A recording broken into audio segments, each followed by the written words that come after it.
এর আগে প্রায় দেড় যুগ পর রাজস্বী প্রত্যাবর্তন হয় তারেক রহমানের। দীর্ঘ প্রতীক্ষার প্রহর কাটিয়ে দেশে ফেরেন বিএনপির ভারপ্রাপ্ত চেয়ারম্যান তারেক রহমান।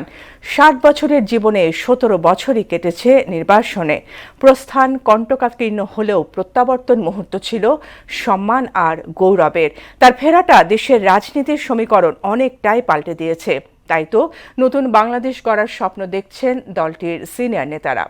তারেক রহমানের ঐতিহাসিক প্রত্যাবর্তনে বিস্তারিত থাকছে মনিরুল ইসলামের প্রতিবেদনে। ফ্যাসিবাদের আক্রোশ আর ক্রোধের বলি হন বিএনপির ভারপ্রাপ্ত চেয়ারম্যান তারেক রহমান। তাই তো নিজ ভূমি ছেড়ে কাটিয়েছেন হাজার হাজার মাইল দূরের টেমস নদীর পাড়ে। ২৫-এর ২৫ দিনটি বাঙালির ইতিহাসে নয়া সংযোজন, যা তারেক রহমানের প্রত্যাবর্তন দিবস হয়ে থেকে যাবে হাজার বছর। তারেক রহমানকে বহন করা উড়োজাহাজ ঢাকায় অবতরণ করে বৃহস্পতিবার বেলা ১৫:১২টায়। তারপরেই সার্বিক আয়োজন আর আনুষ্ঠানিকতা। কুশল বিনিময় করেন বিএনপির সিনিয়র নেতাদের সঙ্গে, সময় দেন পরিবারকেও। ৬,৩১৪ দিন পর ছুঁয়ে দেখলেন সোনার বাংলার মাটি। নাক টেনে গন্ধ নিলেন বাংলার প্রকৃতির। তাই তো এত উচ্ছ্বাস, এত ভালো লাগা, এত আবেদন।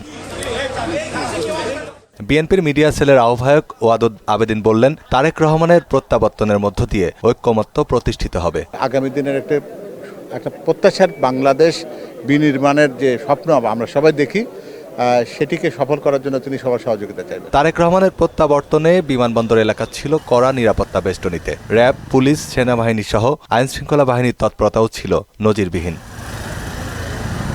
বিএনপির স্থায়ী কমিটির সদস্য ছালাউদ্দিন আহমেদ মনে করেন, দেশের রাজনীতির আকাশ থেকে কালো মেঘ কাটিয়ে নতুন আলো ফেরাতে পারবেন তারেক রহমান। ইনশাআল্লাহ আমরা আশা করি এই মুহূর্তটিকে আমরা ঐতিহাসিক মুহূর্ত হিসেবে পালন করতে পারব। অবরুদ্ধ গণতন্ত্র অবমুক্ত হয়েছে। আমরা সেই রকম একটি আবহে আজকে একত্রিত হব। বাংলাদেশের এই মুহূর্তটি অবশ্যই অবিস্মরণীয়। বিশ্বের যারা গণতান্ত্রিক লড়াই সংগ্রাম করেছে তাদের জন্য এটা একটি উপমা হবে। গণতন্ত্র ফিরিয়ে সোনার বাংলা বিনির্মাণে গণমানুষের আস্থার প্রতীক হয়ে উঠবেন তারেক রহমান, এমন প্রত্যাশাও করেন তিনি। মনিরুল ইসলাম, মোহনা সংবাদ, ঢাকা।